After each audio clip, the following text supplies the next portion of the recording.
Okay, so let's continue with the dinosaur model here. So we're actually done with the modeling process, and at this point, what we want to do is we're going to create the UVs so that if you're going to take this to a 3D or 2D texturing program, you can you probably would need to create the UVs for it. So it shouldn't be a too difficult of a task to UV unwrap this dinosaur. So in this case, I want the dinosaur to actually be symmetrical. So in this case, what I'm going to do is UV unwrap only one side so that we don't have to UV unwrap the whole thing. So I'm going to delete one side and we're going to select the planar mapping and make sure it's set to bounding box. Now it's time to select all the edges that we want to cut. You can use the select edge loop tool, but you can just use the regular edge loop mode.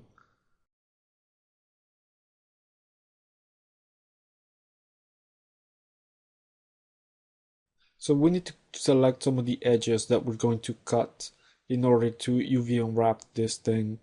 Now we want this to be as efficient as possible so that we don't get too many seams visible.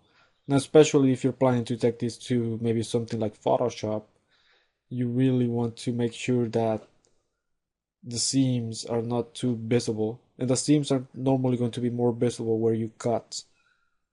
So that's what we're going to do right now. So the first thing I'm going to do is I want to select the inside of the mouth. So just try to follow along as I select some of the edges here. Hopefully you can see this clearly. So I'm looking at which edges I'm going to select. Probably this one. See, maybe that's not what I want. I know it's really difficult to see, but try to follow us as close as possible. Also remember that this video is available to you in high definition.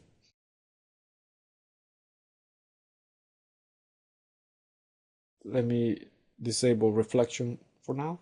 We don't need that anymore. I'm probably going to select those edges.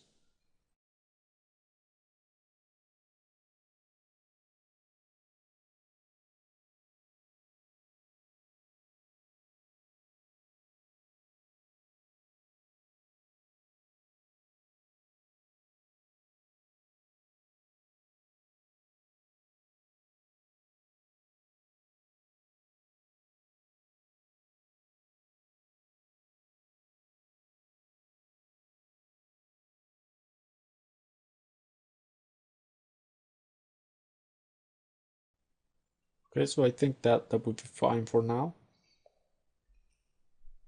because I want the mouth to be separate from the rest so that it can be easily UV unwrapped. So now let's go to the legs here. So probably want to click here. Okay, maybe not that one. Maybe that edge loop there. That looks fine. Now let's go to the back one and select this loop. Make sure you're selecting it all the way around.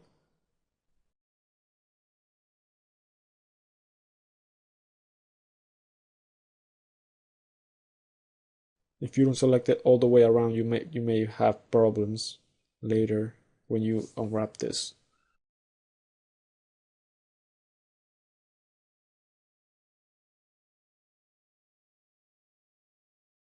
So let's select this loop. Probably this one, that, and that.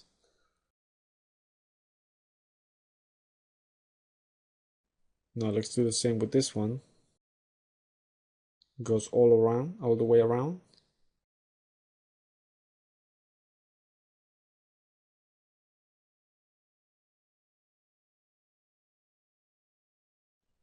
So that looks fine for now.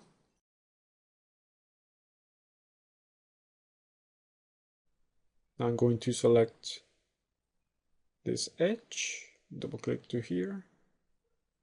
Make sure it goes all the way to the loop that we have there at the top. Make sure they meet.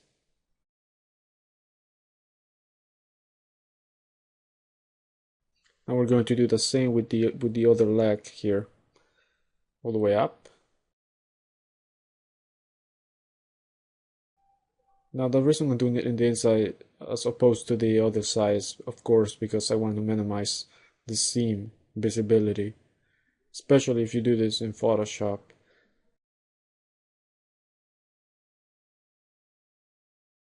So we can double check that we have everything the way we want it before we go ahead and unwrap.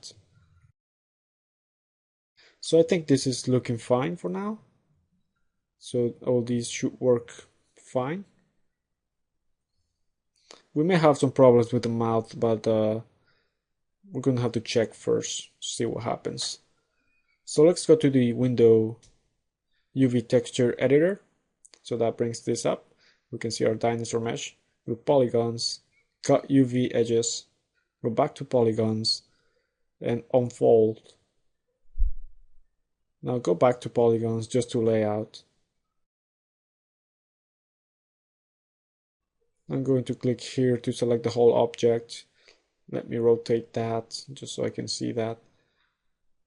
I think it looks fine for now, and we can come back to it later, see what's going on there.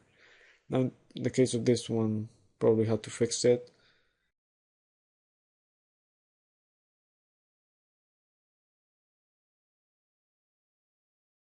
So this one's the mouth.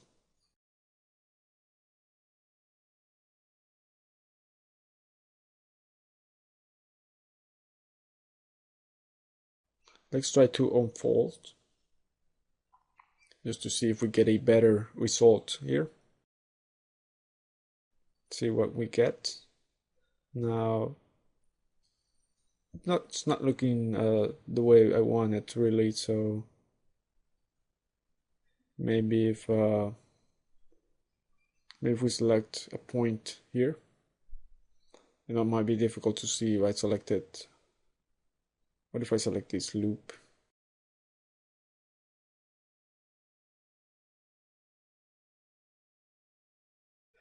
And if I go to the polygons and I go to the options box for unfold and I select here,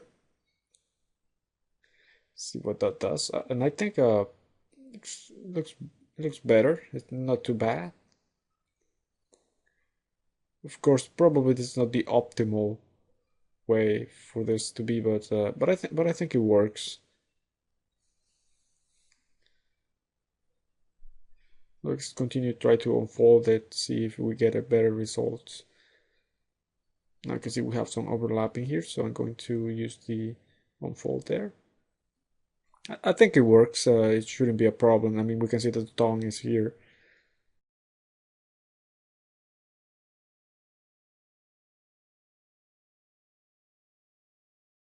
I'm going to assign a material to this, what is called a UV grid. So if we go here to look for our material, Lambert 1, we'll assign that material. I'm going to be assigning a grid material. It's a grid texture. It's a you can Google for distortion texture for UVs, and you can also get this one from my website.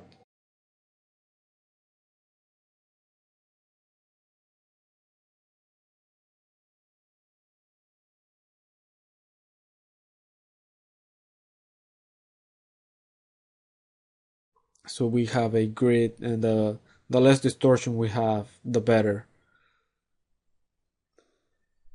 So as we can see here, I don't see too much distortion. So all the little squares look fine. They don't look too distorted.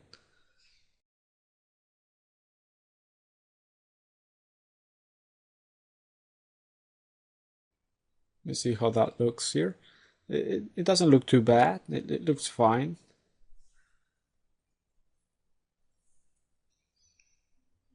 So now let me select this one, which is that leg.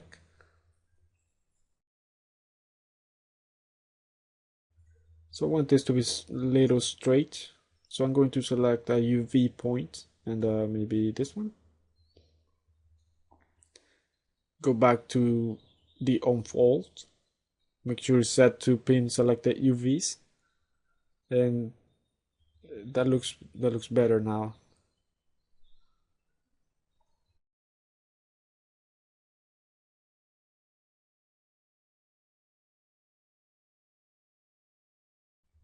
I do the same with this one. Go to select the UV point, maybe that one, and go to polygons, unfold. Now click here to select the whole object. Click here to unfold.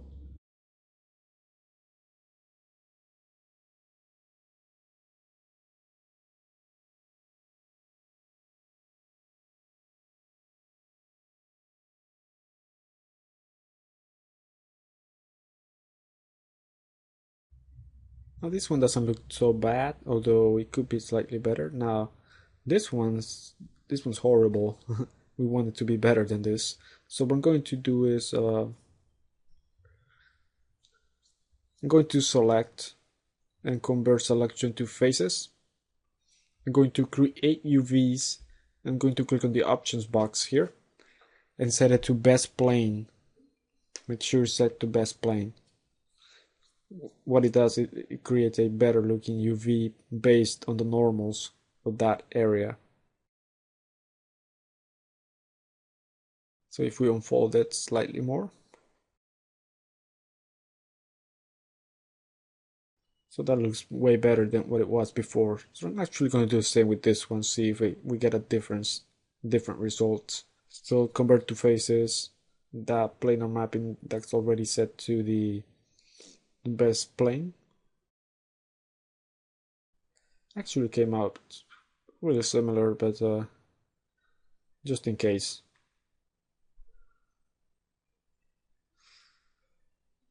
Now we're going to select these. These are obviously not what we want.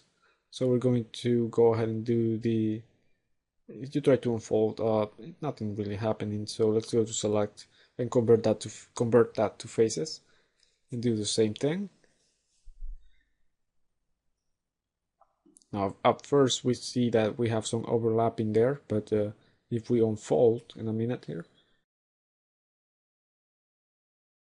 if we unfold it, you see that the overlapping is now gone.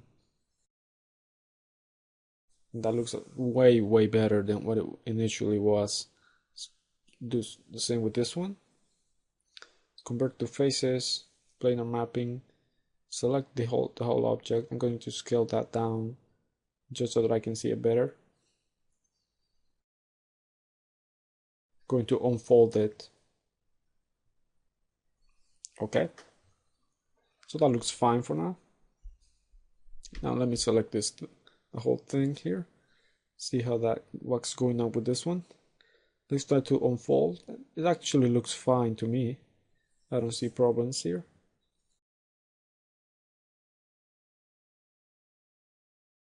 I just want to make sure we don't have any overlapping.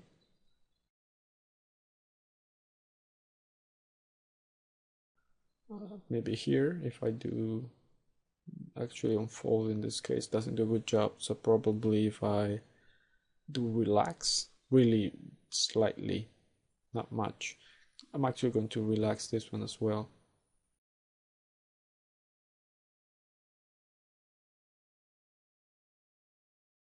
And actually this one looks fine. I don't see problems with it.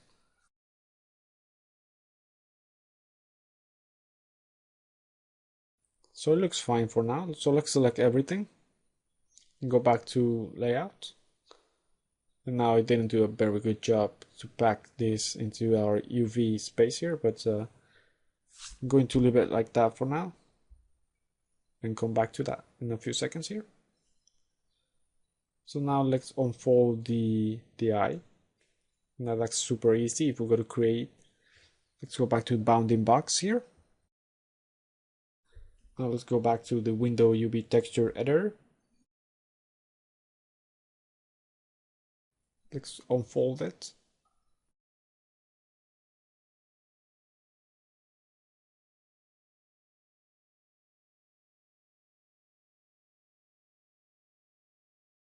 unfold it so that we have a cleaner looking eye here. Now that's actually looking fine. So now we're going to combine everything together actually. Let me select the eye here and oops, scale that down. So I'm going to combine these two. You select both objects and go to mesh combine. So now they're one object. And they're going to be using the same UV texture, space, not space, but the same grid space. So I'm going to combine them to the teeth as well.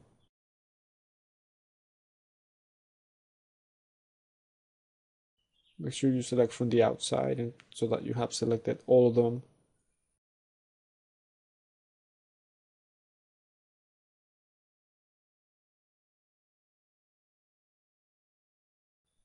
So now let's combine these. Select all of them and go back to mesh combine. Let me go ahead and delete our history.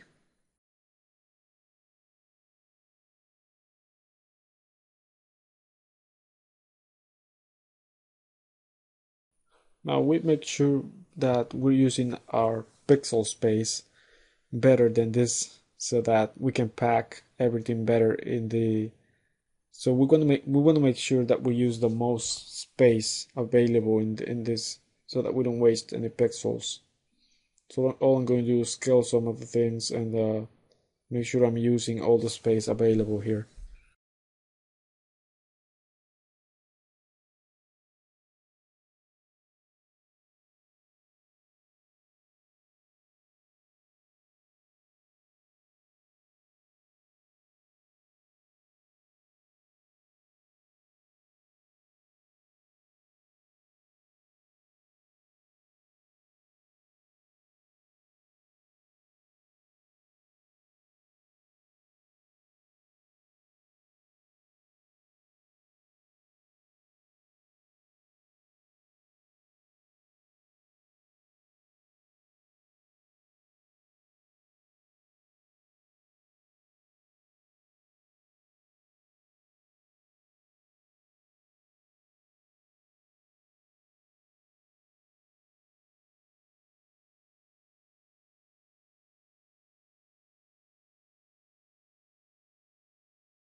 So I'm going to leave it this way for now.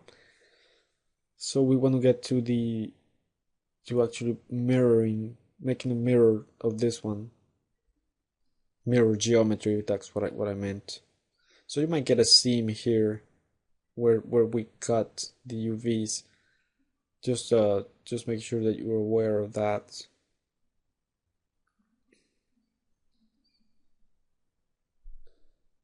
So at this point we want to mirror geometry so that we have one object. So I'm going to delete the image first. So I think in Maya 2013 you can just select it and delete. Let me undo that and if you go to Window, Rendering Editor, Hypershade. Now this is if you want to delete that background image that you have. So I think you can find it in the under the cameras. You can select it and you can just delete. So now we don't have that image there anymore. So now we're done with the UV unwrapping and we want to mirror geometry here. So go to edit, mesh and go to mirror geometry options box. Make sure you set to the X unless you were working with something else. Make sure you set this way.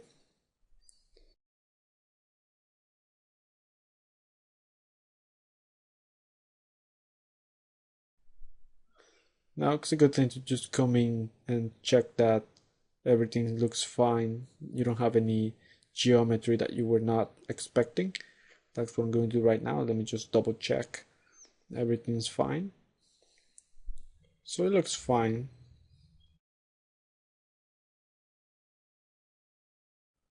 So if we go to the UVs, now it looks everything's fine. Now we have overlapping because as I said, this is going to be a symmetrical object. Dinosaur is going to be symmetrical, so that's why we have overlapping. So at this point, we have our model, and if that's all you wanted to learn, if you wanted to learn how to model, this is it. This is where I'm stopping in the modeling process. So we're basically done with our dinosaur. So to make sure that you don't have any ngons, that's the last thing I'm going to talk about here. If you go to Mesh, Clean Up, here if you set this way so that Maya doesn't fix the ngons for you, and it only shows them to you so that you can fix them. Now what ngons are more than four-sided polygons, more than four-sided faces. So if we hit apply and it deselects the object, that means that we're clear, we don't have any ngons. So if you had any ngons, it would highlight those faces so that you can fix them. Now actually let me demonstrate here. If I delete this edge and I select the object, and if I hit apply, see how it selected that face so that I know that I have an ngon there. So let me undo that. So this is it. Now if you want to texture this, you can use Photoshop or ZBrush or Mudbox. I recommend you use ZBrush or Mudbox. It's probably the easiest way to go. So we're basically done with the modeling process. So if you have I would like to see your models if you were able to make it this far. I would like to see some pictures of the model that you were able to complete based on this tutorial series.